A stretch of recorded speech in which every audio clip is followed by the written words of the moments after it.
Good morning. Today is Sunday, March 16th, 2025, and this is the weekly Bitcoin price forecast. So, looking at where Bitcoin went in the last week and where it could potentially go in the future.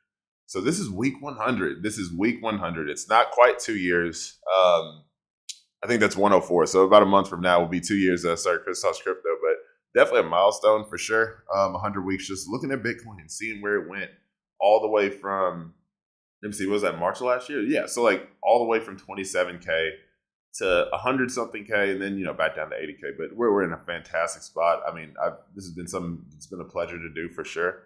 But we'll talk about that later. Get right into it, and we'll see what's up. There's a lot of stuff going on this week, and I think we're about to get into the portion of the market where things really start to explode. Within the next month or so, and really even the coming days. There's a lot of important decisions that are being made. So take a look. So again, February was a big month for the downside for Bitcoin, and now we're in March. Just kind of ranging. We've gone up and down, but we did hit that like $75,000 mark that I was talking about. So it was roughly 76,000. 75 is still a psychological number. It's going to be pretty hard to break that, and plus you start running into all this area too. So I mean, this was a pretty good move down. So maybe just a little bit more somewhere into here. But I just don't think so at this point. So it's possible, definitely possible. It could come down here, and you got to pay attention to that. But I think if anything, we'll end up ranging and then going on to the upside. But you do definitely have to break about 110 before I start getting, super excited about a bull market and whatnot. But once it does break here, it's going to get up to 150 pretty quickly, and then there's just going to be nothing that's going to be able to stop it. So take a look. We'll take a look, see what's going on. Weekly chart. This is the weekly chart. We've gone again up to the upside. We just really had a whole bunch of nothingness from November all the way through current day. Like you had three or 3.5 months, and then you just had this major drop, and then you came up here again, and then you dropped one more time. So it kind of shook people out twice in January, really, or I guess that was February. Broke this level, came down to really just a 50 weekly moving average. It couldn't even break below that. And now it's just looks like it's gonna continue to go on to the upside. So there's a lot of good stuff coming out in the news, even though obviously these prices are pretty bleak to most people. If you're not, especially if you just got into it somewhere in here. A lot of people did like, oh yeah, 100,000 is gonna go higher. It is, but sometimes you have revisits like this. So holding is difficult sometimes. Like it can definitely be difficult. If you're a trader, you can be in and out. It just depends on what type of time frame that you're looking at. So. Weekly chart. Let's go ahead and turn on the drawings. So we got a couple things. Let's take a look here. You have your realized prices. So your long term is at 24. The actual realized price is at 43 right now. And then 92K is like that short term holder realized price. So this is like the support line for the bull run. So it's okay if it goes below it for a little bit. You see it held for a long time at this level. But a little deviation below it, and you see you have all types of support here. That could really send it to the upside. So again, we had this major run up to 100 some K and just a ranging period for a long time. But now we've just come to the top of the channel. If you zoom out a little bit, you're just bouncing in the channel. So you have like maybe this first tap, 1, 2, 3. Now I can really draw a channel. So I can say, all right, from here to here, I'm going to assume that it goes up that way. And then you have this top portion here. So it's like, I'll pull this line up here. You create your channel. So 1, 2, 3. And then you had a fourth tap. Could break through here. Again, this is a very strong level at 100K psychologically. You also have this all-time high kind of trend line that is drawn here. So let me zoom out. It's this line that ends up meeting at about 100K too. And then the top of this channel as well. The top of the channel. So all four of those things happened at one time. So it's understandable that it came back to the downside, but this is really just an opportunity. If you have any type of capital on the sidelines, again, never financial advice. But I'm looking right here. You have the 50-week moving average. You have the support line, support zone, I should say, from here. So you see even over in this time, price could never really break above this area. And I wasn't confident in price until it did break above that 60K. So it's come back here and kind of, tap this area. And then you also have the bottom of the channel too. So again, we're playing ping pong, right? So up, down, and then you have your other move up. Now we've moved down to this side. It's up to this line to defend. So you have a lot of strong confluences right here. And I believe that could send it up to the upside very quickly. So, I mean, even if we assume that we're going to stay in this channel, I think we'll actually end up breaking out.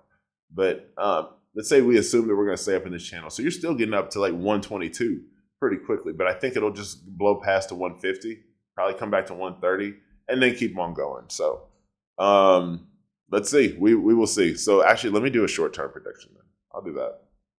Well, this is more of a long term. So you go here, probably come here, do one of these, go up to 150, go down to 134, and then just keep on going. So like once you get there, it's kind of a wrap. Like there's not really too much else. Again, holding it above, like all that historic price action, all that noise down here is gone. Like it's above everything else. So it just has nothing but, free air to move up. So that's really escape velocity. It's gotten out of the stratosphere pretty much, and it's in new territory. So it's cool. I'm excited. I'm definitely excited as always.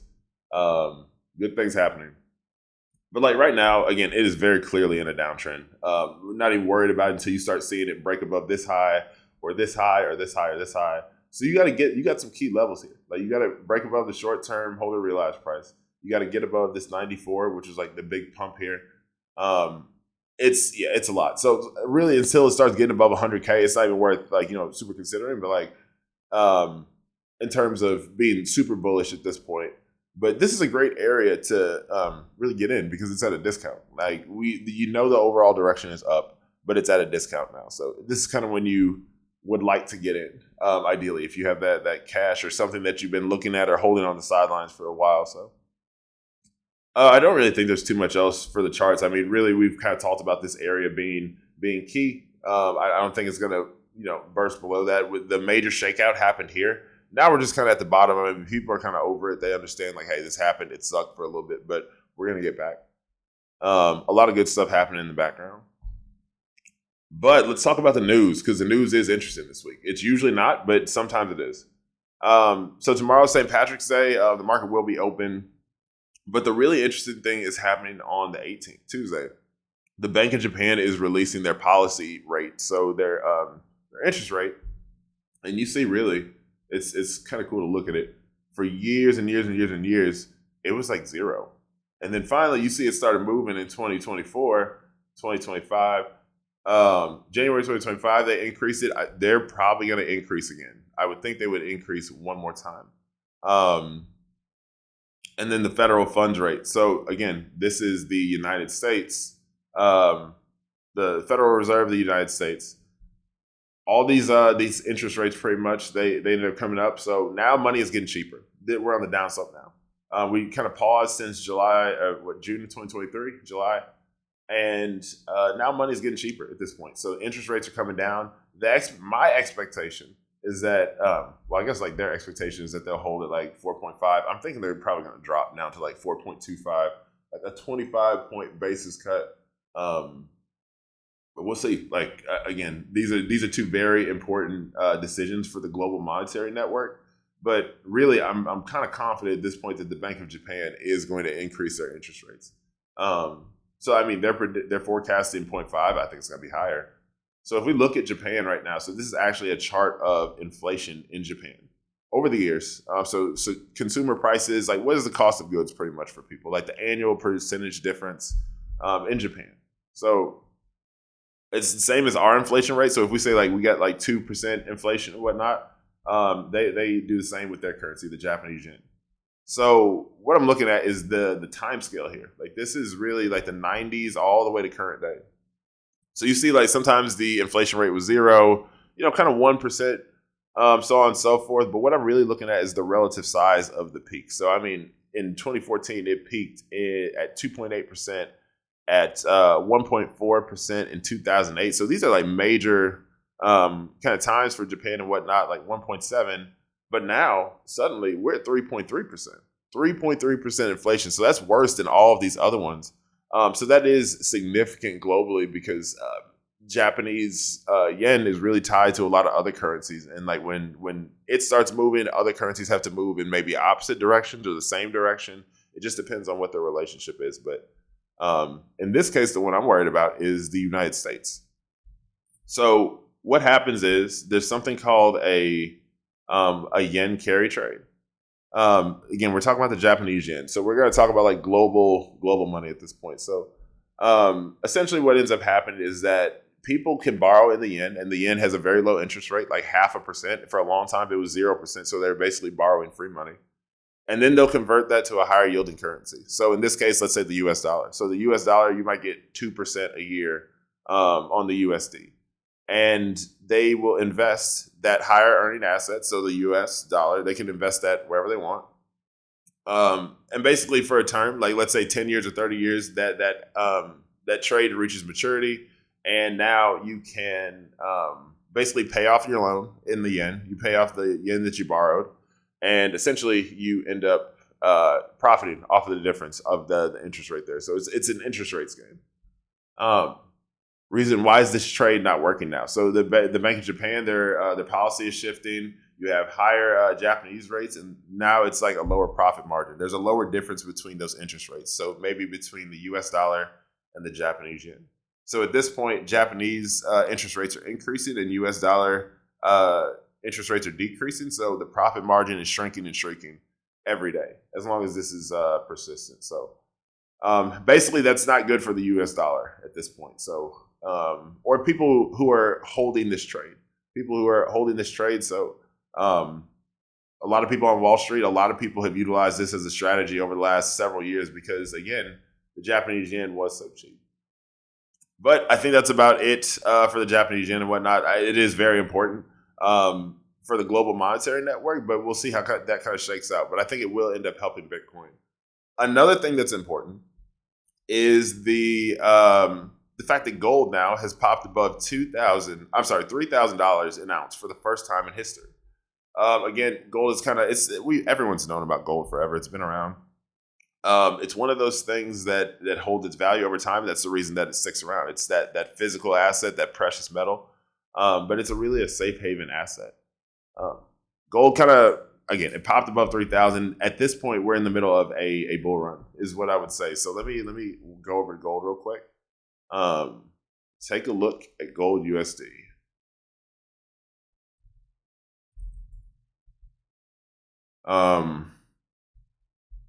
Okay, so this is gold. I can get rid of these drawings, remove all those drawings. Let's look at the monthly chart. Let's not even do that. Let's look at the yearly chart. So this is the monthly chart. Each one of these is a candle. Let's do 12 months. Go all the way back to whenever. So you see these moves. It kind of looks like Bitcoin a little bit, but just on a longer time scale. It goes, you see this huge move, and then this kind of candle, this kind of cup and handle move, and then it just swoops up again. You have another one here. But this chart gets really interesting if you put it on a logarithmic chart. So this is just a regular chart, up and down, linear scale. If I want to put this on a logarithmic chart, I can see something. So I see now that you have this line that goes here, and this that goes here. And essentially what you have is a squeeze. Now we're at about $2,000. So this is explosive. This is very explosive right now. And this is on gold. This is a Bitcoin forecast, but all of this is important and it ties in for sure. So I mean, we're gonna talk about it. But let's see this.